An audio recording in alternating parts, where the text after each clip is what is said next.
John Lennon stands as a towering name in the music world, his legacy stretching far beyond his days with the Beatles to influence countless musicians across generations. His journey from a fervent music enthusiast to a groundbreaking artist was fueled by a diverse array of musical influences.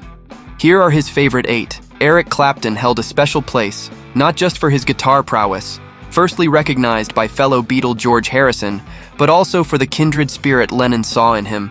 Lennon's vision was so aligned with Clapton's talent that he considered him an ideal stand-in during Harrison's brief departure from the band, and also wanted him to join on his solo project for a world tour a few years later. Lennon had several influences in his early days as a budding rock star, with Chuck Berry standing out as a pivotal figure. Berry's unique blend of exotic yet familiar sounds was a major draw for Lennon and Paul McCartney in their formative songwriting years. Lennon once compared rock and roll with Chuck Berry, saying, "If you had to give rock and roll another name, you might call it Chuck Berry."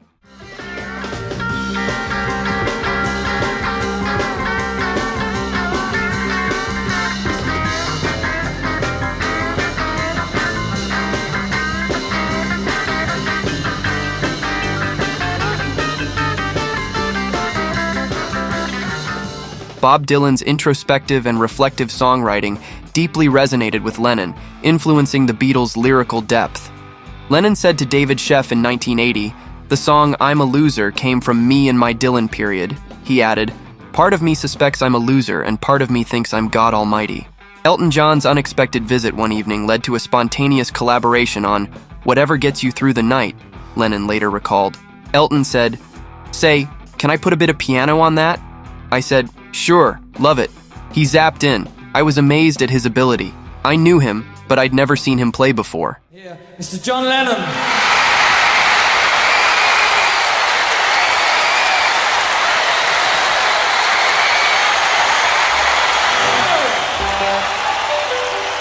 One, two, three, four.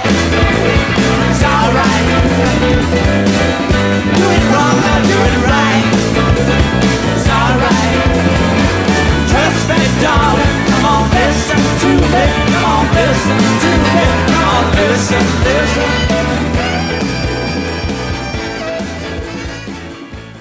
David Bowie and Lennon's partnership on Fame was a defiant commentary on celebrity culture, born from a shared vision of pushing pop music's boundaries. Their collaboration cemented Lennon's role as a mentor and inspiration in Bowie's career.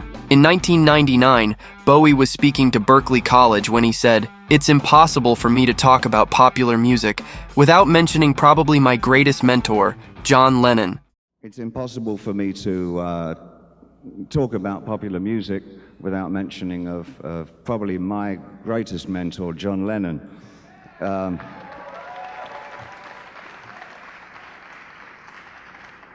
Rocker. I guess he defined for me at any rate how one could twist and turn the fabric of pop and imbue it with elements from other art forms, often producing something extremely beautiful, very powerful, and imbued with strangeness.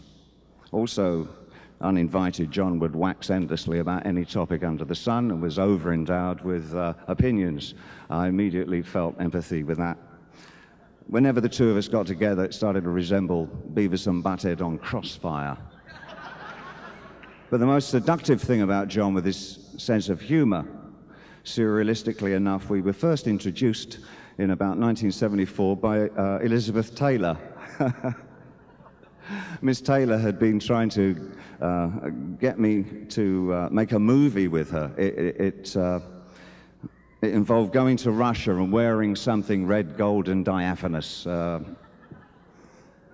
Not terribly encouraging, really.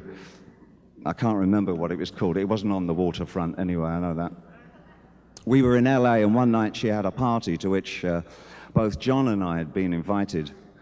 I think we were polite with each other in that kind of older, younger way. Although there were only a few years between us, in rock and roll, that's a generation, you know. Oh boy, is it ever. So John was sort of, oh, here comes another new one. And I was sort of, it's John Lennon. I don't know what to say. Don't mention the Beatles, you'll look really stupid. And he said, "Hello, Dave." And I said, "I've got everything you made, except the Beatles." Harry Nilsson, another of Lennon's notable collaborators, shared more than just wild nights out with him. Nilsson's talent and friendship offered Lennon a rich source of musical inspiration, leading to collaborations that underscored Nilsson's standing as a respected artist. The Everly Brothers' harmonies had a profound influence on the Beatles' vocal style, with Lennon openly acknowledging their impact on several occasions during the 1960s. Their influence is evident in the Beatles' early hits, and they even pay tribute to the Everly Brothers on Let It Be during the song Two of Us, in which Paul McCartney sings the line, "Take it, Phil." Elvis Presley's electrifying presence and rock and roll swagger ignited a passion in Lennon's teenage band, the Quarrymen, eventually setting them on a path to stardom. Despite a waning interest in Elvis's later work, Lennon maintained a deep respect for Presley's influence on his musical identity. In 1968, he said that Elvis had always been an icon for him. "Rockers is what we really are. You can give me a guitar, stand me up in front of a few people. Even in the studio, if I'm getting into it, I'm just doing my old bit, not quite doing Elvis legs, but doing my equivalent."